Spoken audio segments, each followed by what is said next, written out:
Hello दोस्तों, नमस्कार। स्वागत है आपका हमारे यूट्यूब चैनल सम्राट एजुकेशन में।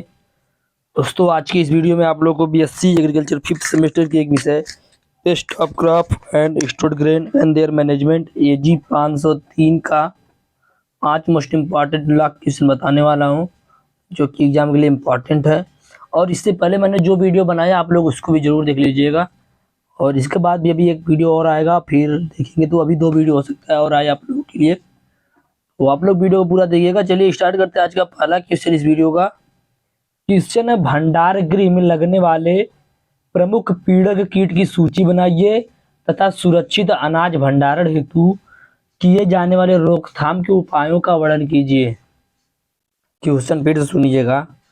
भंडार गृह में लगने वाले प्रमुख पीड़क कीट की सूची बनाइए तथा सुरक्षित अनाज भंडारण हेतु किए जाने वाले रोकथाम के उपायों का वर्णन कीजिए। बोलने में थोड़ा सा प्रॉब्लम है, आप लोगों को पता है सुबह की वीडियो से, तो आप लोग मैनेज करिएगा। तो चलिए देखते हैं भंडार गृह में लगने वाले प्रमुख पीड़क कीट कौन कौन से, जिसमें पहला है खपरा बीटल। खपरा बीटल, तो यह क्वेश्चन जो बहुत ही ज़्यादा इम्पॉर्टेंट भी है आप लोग के एग्जाम के लिए, और यह टॉपिक ही बहुत ज़्यादा इम्पॉर्टेंट है। तो पहला है खपरा बीटल। तो यह अनाज का एक प्रमुख भंडारण पीड़क है जो गेहूं, चावल, मक्का और ज्वार को नुकसान पहुंचाता है। यह अनाज के दानों में छेद करके उन्हें खोखला कर देता है, जिससे उनका वजन कम हो जाता है और खाने में अरुचिकर हो जाता है, मतलब खाने योग्य नहीं रह जाता है। ठीक है, तो यह खपरा बीटल जो होता है, यह अनाज का एक प्रमुख भंडारण पीड़क होता है, पेस्ट होता है, जो चावल, मक्का, ज्वार को नुकसान पहुंचाता है। यह अनाज के दानों में छेद कर देता है, उन्हें खोखला कर देता है, जिससे उनका वजन कम हो जाता है और वे खाने के योग्य नहीं रह जाता। दूसरा है ड्राइड फ्रूट बीटल, सूखा अनाज घ्रून। तो यह घून विभिन्न प्रकार के सूखे अनाज बोल सकते हैं, जैसे मेवा हो गया, खजूर हो गया, अंजीर हो गया, किशमिश, मूंगफली, इन सभी को नुकसान पहुंचाता है। ठीक है, तो यह घून विभिन्न प्रकार के सूखे अनाज जैसे कि खजूर, अंजीर, किशमिश और मूंगफली को नुकसान पहुंचाता है। यह अनाज को खाकर उसे धूल जैसा बना देता है और उसका पोषण मूल्य कम कर देता है। आगे है वेयर हाउस मोथ या गोदाम कीट। कीट के बारे में, इस कीट के बारे में बार बार पूछ लेता है एग्जाम में। तो यह कीट अनाज, दाल, सूखा मेवा और सरसों, मसालों आदि को नुकसान पहुंचाता है। यह अनाज को खाकर उसे जालों से ढक देता है और उसका स्वाद खराब कर देता है। आगे है चूहे, रैट्स। तो चूहे अनाज को खाते हैं और अपने मल मूत्र को त्याग कर उसे दूषित कर देते हैं। वे अनाज को चबाकर बर्बाद भी करते हैं और भंडारण संरचना जो होती है उसका भी नुकसान करते हैं। बोरे में रखेंगे तो बोरे को काट देते हैं। प्लास्टिक का कोई प्रोडक्ट होता है जिसमें रखते हैं हम लोग अनाज को, तो उसको भी काट देते हैं चूहे। ठीक है, आगे देखते हैं। आवाज क्लियर नहीं आ रहा होगा, हो सकता है आप लोगों को देखिए प्रॉब्लम है थोड़ा सा, फिर भी मैं वीडियो बना रहा हूँ तो आप लोग मैनेज कीजिएगा, मैं बार बार बोल रहा हूँ। अगला है चिड़िया। तो चिड़िया अनाज को खाकर नुकसान पहुंचाती है और अनाज भंडारण संरचनाओं में घोंसले बनाकर गंदगी फैला सकती है। ठीक है, सुरक्षित अनाज भंडारण हेतु किए जाने वाले रोकथाम के उपाय। तो पहला है भंडार गृहों की स्वच्छता। तो भंडार गृहों को नियमित रूप से साफ करना चाहिए और उन्हें कीटों और कृंतकों से मुक्त रखना चाहिए। रोडेंट का मतलब, कृंतक मतलब रोडेंट, तो इनसे मुक्त रखना चाहिए। इसमें दरारें और छेदों को बंद करना, अनाज के ढेरों को ऊंचा रखना और नियमित रूप से फर्श की सफाई करना शामिल होता है। अगला है अनाज की उचित भंडारण। तो अनाज को साफ, सूखे और ठंडे स्थान पर स्टोर किया जाना चाहिए। अनाज को हवादार कंटेनर या बोरियों में स्टोर किया जाना चाहिए। ठीक है, ये कई बार मैं बताऊंगा, एक चीज को याद रखिएगा क्योंकि बोलने में गला दर्द कर रहा है। अगला है कीटनाशकों का उपयोग। तो यदि आवश्यक हो तो भंडार गृहों और अनाज को कीटनाशकों से उपचारित करना चाहिए। यह महत्वपूर्ण है कि केवल अनुमोदित कीटनाशकों का उपयोग किया जाए। ऐसा न कि कोई भी कीटनाशक डालकर उसमें जो विभिन्न प्रकार के पेस्ट है उनको मार दें, ऐसा नहीं है। जो प्रमाणित है, जो उसके लिए बना है, उसी कीटनाशक का उपयोग करिए और लेबल पर दिए गए जो निर्देश होते हैं उनका पालन करें। आगे है जैविक नियंत्रण। तो कुछ मामलों में जैविक नियंत्रण विधियों का भी उपयोग होता है। उपयोग में कीटों को नियंत्रित करने के लिए इनके प्राकृतिक शत्रु का सहारा लिया जाता है। इनमें प्राकृतिक शिकारियों जैसे परजीवी तथा का उपयोग करना शामिल होता है। ठीक है, बायोलॉजिकल कंट्रोल किया जाता है, जैसे चूहा का मैंने बताया था, रोडेंट। तो रोडेंट कंट्रोल करने के लिए हम लोग बिल्ली को लाएंगे, बिल्ली को खा जाएगी चूहे को। आगे है नियमित परीक्षण। तो भंडारण गृहों अनाज का नियमित रूप से निरीक्षण करना महत्वपूर्ण है। ठीक है, अनाज गृहों और अनाज का नियमित रूप से निरीक्षण करना महत्वपूर्ण है ताकि कीटों और कृंतकों के संकेतों का पता लगाया जा सके। यदि कोई संकेत पाए जाते हैं तो तुरंत कार्रवाई की जानी चाहिए। ठीक है, यदि कोई भी संकेत मिले तो तुरंत कार्रवाई की जानी चाहिए। आगे देखते हैं।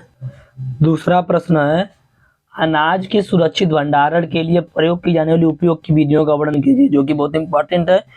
इसमें आपको इसमें तोड़ के पूछेगा क्वेश्चन, भंडारण से पहले में क्या प्रोसेस करना चाहिए, भंडारण के बाद क्या प्रोसेस करना चाहिए, सब कुछ हम लोग इसी वीडियो में कवर कर लेंगे। तो प्रश्न है, अनाज के सुरक्षित भंडारण के लिए प्रयोग की जाने वाली उपयोग का विधियों का वर्णन कीजिए। तो देखते हैं, सबसे पहले भंडारण से पहले क्या करना चाहिए। तो फसल की कटाई सही समय पर करना चाहिए। सबसे पहले देखिए, भंडारण से पहले की बात हो रही है, यहाँ पर फसल की कटाई समय पर करना चाहिए। जब अनाज पूरी तरह से पक जाए और उसकी नमी कम हो जाए, उस टाइम हमें अनाज की कटाई कर लेनी चाहिए।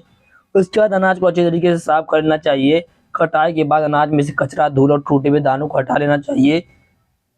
उसके बाद अनाज को सुखाना चाहिए और अनाज को तब तक सुखाया जाना चाहिए जब तक कि उसकी नमी 12% से कम ना हो जाए। ठीक है, अनाज को 12% से कम की नमी पर हम लोग भंडारित कर सकते हैं। तो उसको तब तक सुखाना चाहिए जब तक उसकी नमी 12% से कम ना हो जाए। भंडारण के लिए उचित कंटेनरों का यूज करें। ठीक है, साफ सूखे और कीट मुक्त कंटेनर का उपयोग करें अनाज के भंडारण के लिए। आगे देखते हैं, भंडारण के दौरान क्या क्या करना चाहिए। तो भंडारण के दौरान भंडारण क्षेत्र को साफ और सूखा रखें। भंडारण क्षेत्र को नियमित रूप से साफ करें और यह सुनिश्चित करें कि यह सूखा और हवादार हो। अनाज को ढक कर रखें। अनाज को ढक कर रखने से कीटों को अंदर जाने से रोका जा सकता है। अगला, तापमान और आर्द्रता नियंत्रित करें। तो भंडारण क्षेत्र में तापमान और आर्द्रता को कम रखें। नियमित रूप से परीक्षण करें। अनाज का नियमित रूप से परीक्षण करें और किसी भी कीट संक्रमण के संकेतों के लिए देखते रहें, उसमें जानकारी लेते रहें कि कोई कीट का संक्रमण तो नहीं हुआ है। यदि लगा है तो रासायनिक नियंत्रण करें। रासायनिक नियंत्रण के लिए कीटनाशकों का उपयोग करें। यदि आवश्यक हो तो भंडारण में प्रवेश करने से पहले अनाज का उपचार करने के लिए अनुमोदित कीटनाशकों का उपयोग करें। याद रखिएगा, जो अनुमोदित है, अप्रूव्ड है, उसी का यूज करना है। आगे जैविक नियंत्रण, तो जैविक कीटनाशकों का उपयोग करें, जैसे कीटों को नियंत्रित करने के लिए उनके प्राकृतिक शिकारियों का और परजीवियों का उपयोग करें। अन्य रणनीति यदि क्या आप कर सकते हैं तो फेरोमोन जाल का प्रयोग करें। कीटों को आकर्षित करने और फंसाने के लिए फेरोमोन जाल का उपयोग करें। संशोधित वातावरण भंडारण, अनाज को कम ऑक्सीजन और उच्च कार्बन डाइऑक्साइड वाले वातावरण में संग्रहित करें, जो कीटों के लिए हानिकारक होता है। ठीक है, आगे देखते हैं, अतिरिक्त उपाय। देखिए, कुछ अलग से मैं पॉइंट बता रहा हूँ, जिससे आप लोग को कुछ ही पॉइंट यदि आप याद हो जाएगा ना, तो आप लोग लिख सकते हैं इसके लिए। तो भंडारण क्षेत्र को चूहों और अन्य कृंतकों से मुक्त रखें। चूहे और अन्य कृंतक अनाज को नुकसान पहुंचा सकते हैं और बीमारी फैला सकते हैं, इसलिए इनसे दूर रखें। पक्षियों को भंडारण क्षेत्र से दूर रखें। पक्षी अनाज को खा जाते हैं और भंडारण क्षेत्र को गंदा कर सकते हैं। पुराने अनाज को पहले इस्तेमाल करें। जो पुराना अनाज रखा गया है उसको पहले इस्तेमाल करें। उसको इस्तेमाल करने से सुनिश्चित करने में मदद मिलती है और यह खराब होने से पहले उपयोग किया जा सकता है। अगला है भंडारण रिकॉर्ड रखें। तो भंडारण में प्रवेश करने वाले और बाहर निकालने वाले अनाज की मात्रा का भंडारण करने रिकॉर्ड रखें। प्रशिक्षण प्राप्त करें। तो अनाज भंडारण प्रथाओं के बारे में प्रशिक्षण प्राप्त करें। ये जो सभी उपाय मैंने बताए, इन सभी उपाय का उपयोग करके आप कृंतकों और अन्य हानिकारक जीवों से बचा सकते हैं अनाज को, और यह सुनिश्चित कर सकते हैं कि यह अच्छी स्थिति में रहे। तो यह आप लोगों का 2 क्वेश्चन था जो पूरा कंप्लीट हो चुका है। तीसरा क्वेश्चन देखते हैं। अगला क्वेश्चन है पॉलीफाइगस। याद रखिएगा, पॉलीफाइगस कीट क्या होते हैं। प्रमुख पॉलीफाइगस कीटों के वैज्ञानिक नाम तथा उनके रोकथाम के तरीकों की संक्षिप्त में व्याख्या करना है। याद रखिएगा, पॉलीफाइगस कीट क्या होते हैं। प्रमुख पॉलीफाइगस कीटों के वैज्ञानिक नाम तथा उनके रोकथाम तरीकों की संक्षिप्त में व्याख्या कीजिए।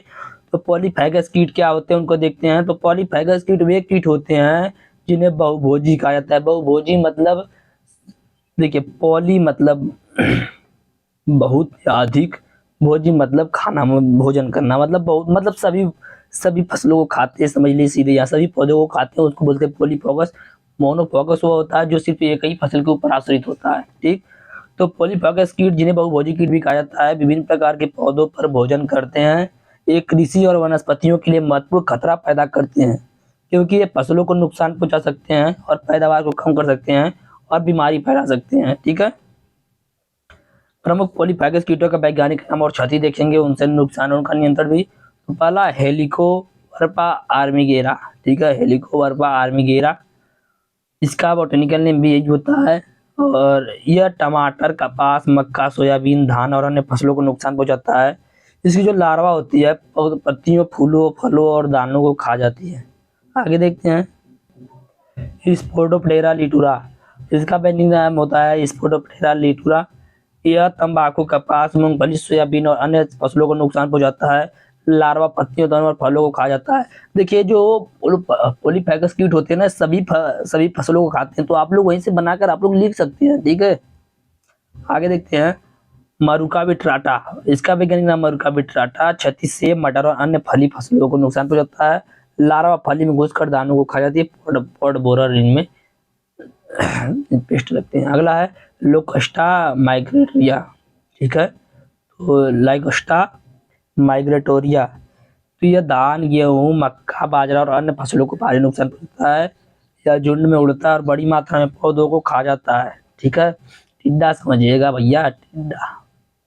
आगे देखते हैं टूटा एब्सोलूटा, वैज्ञानिक नाम इसका टूटा एब्सोलूटा। क्षति टमाटर की फसल को भारी नुकसान पहुंचाता है। जैसे जो लार्वा होती है पत्तियों, तनों और फलों में सुरंग बनाती हैं, जिससे फल खराब हो जाते हैं। तो ये 5 मैंने आप लोगों को बताए जो कि क्या है, पॉलीफैगस पेस्ट है, पॉलीफैगस कीट है, ठीक है, इंसेक्ट है। अब इनके नियंत्रण का उपाय देखेंगे, रोकथाम। तो इनका रोकथाम एक जटिल चुनौती होता है, जिसके लिए हमें निम्नलिखित चरण विधि को अपनाना चाहिए।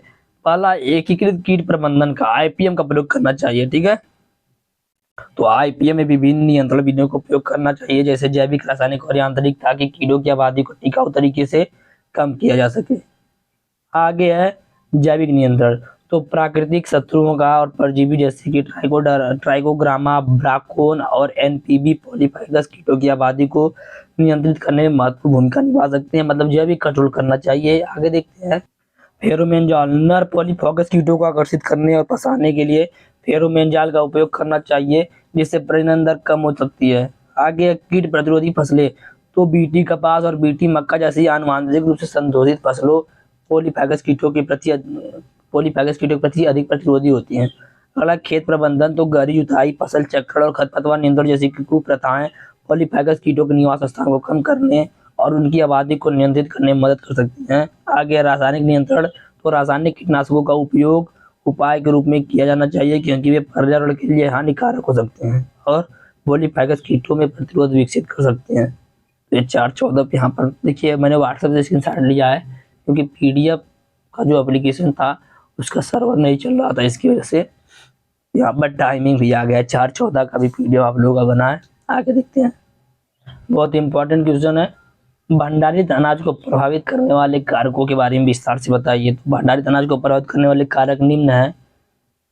तो भंडारित अनाज की गुणवत्ता और मात्रा कई कारकों से प्रभावित होती है, जिनमें से कुछ महत्वपूर्ण कारक हैं, जिनमें पहला है नमी, ठीक है, नमी की कमी से फसल को नुकसान होता है और अधिकता से भी, ठीक है। तो अधिक नमी, अनाज में नमी की मात्रा 14% से अधिक होने पर कवक और बैक्टीरिया पर होने लगते हैं, जिससे अनाज खराब हो जाता है और विषाक्त पदार्थ पैदा हो जाते हैं, ठीक है। आगे कम नमी, तो अनाज में नमी की मात्रा 10% से कम होने पर अनाज सूख जाता है और टूट जाता है, इससे इसकी गुणवत्ता कम हो जाती है। मतलब यहाँ से क्या देखने को मिला कि अनाज की कमी से भी नुकसान है, अधिकता से भी, और नमी के। आगे तापमान, तो अधिक तापमान पर अनाज का श्वसन तेज हो जाता है, जिससे अनाज गर्म हो जाता है और खराब हो जाता है। आगे कम तापमान, तो कम तापमान पर अनाज जम जाता है और इसकी गुणवत्ता कम हो जाती है, ठीक है। अब अनाज जमने का मतलब यह नहीं कि घी जैसे जम जाता है वैसे जम जाता है, इसके अंदर की विभिन्न प्रकार के भ्रूण होते हैं, तो वो सब क्या होते हैं, जम जाते हैं, आंतरिक जो भाग होते हैं उनकी बात कर रहे हैं यहाँ पर, ठीक है। आगे देखते हैं वायु, तो अधिक ऑक्सीजन होने पर अनाज में वसा स्वीकृत हो जाती है, जिससे अनाज का स्वाद और गंध खराब हो जाता है। आगे कार्बन डाइऑक्साइड, तो अधिक कार्बन डाइऑक्साइड होने पर अनाज का श्वसन धीमा हो जाता है और अनाज की गुणवत्ता कम हो जाती है। आगे कीट और बीमारियां, तो विभिन्न प्रकार के कीट जैसे चूहे, धान की पतंगा और खरपतवार जैसे कीट अनाज को खा सकते हैं और इसको नुकसान पहुंचा सकते हैं। आगे बीमारियां, तो फंगस और बैक्टीरिया से होने वाली विभिन्न बीमारियां अनाज को खराब कर सकती हैं और विषाक्त पदार्थ को पैदा कर सकती हैं। आगे भंडारण, तो अनुचित भंडार, यदि अनाज को ठीक से नहीं रखा जाता तो यह नमी, तापमान, कीटों, बीमारियों से प्रभावित हो सकता है। तो यह विभिन्न प्रकार के कारक है जो अनाज की गुणवत्ता को प्रभावित करते हैं, अनाज के भंडारण को प्रभावित करते हैं।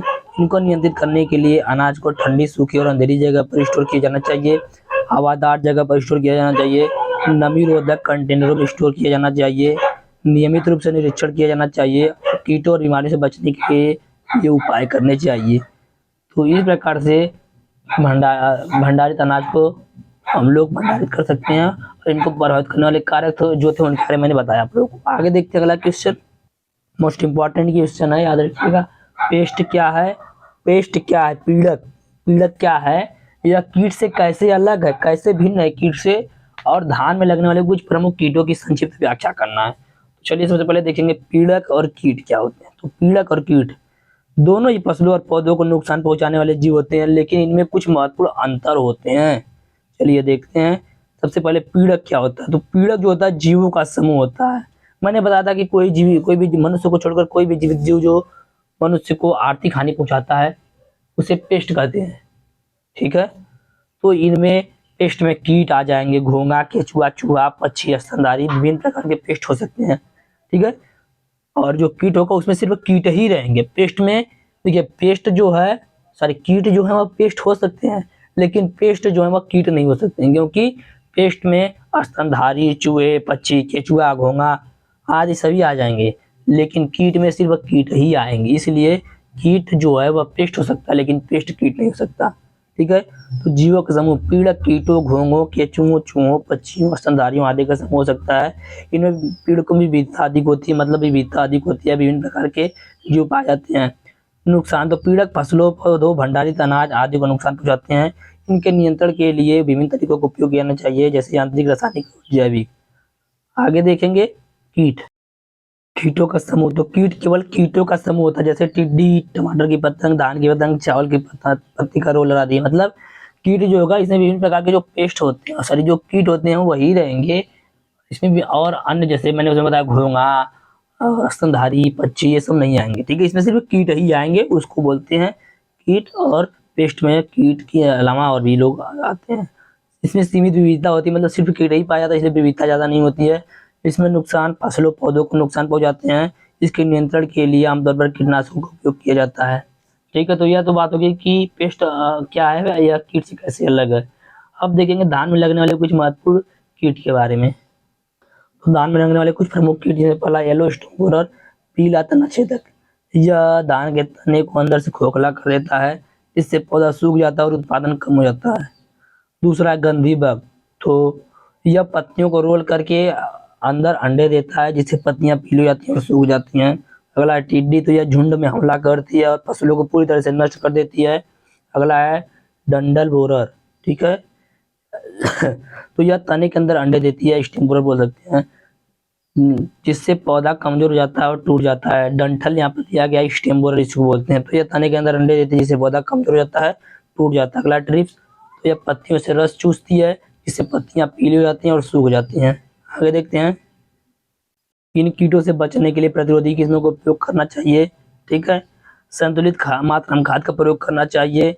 जल प्रबंधन उचित रखना चाहिए, नियमित निरीक्षण करना चाहिए, ठीक है, और उनका नियंत्रण करना चाहिए। ये IPM का यूज करना चाहिए इनके नियंत्रण के लिए। तो यह 5 लॉन्ग क्वेश्चन थे जो मैंने आप लोग बताए। आप लोग बताइएगा वीडियो आप लोग कैसा लगा। वीडियो अगर अच्छा लगा तो कमेंट में बताइएगा। अगले वीडियो के लिए आप लोग नेक्स्ट वीडियो लिखिएगा कमेंट में, तो अगला वीडियो आ जाएगा, यदि हमारी वॉइस समझ में आ रही होगी आप लोग तब। और इसका PDF चाहिए तो आप लोग ले सकते हैं, डिस्क्रिप्शन में व्हाट्सएप ग्रुप का लिंक, व्हाट्सएप नंबर दिया गया, मैसेज करके। और पीछे का जो भी पेस्ट का मैंने वीडियो बनाया उसको आप लोग देख लीजिएगा। धन्यवाद, जय हिंद।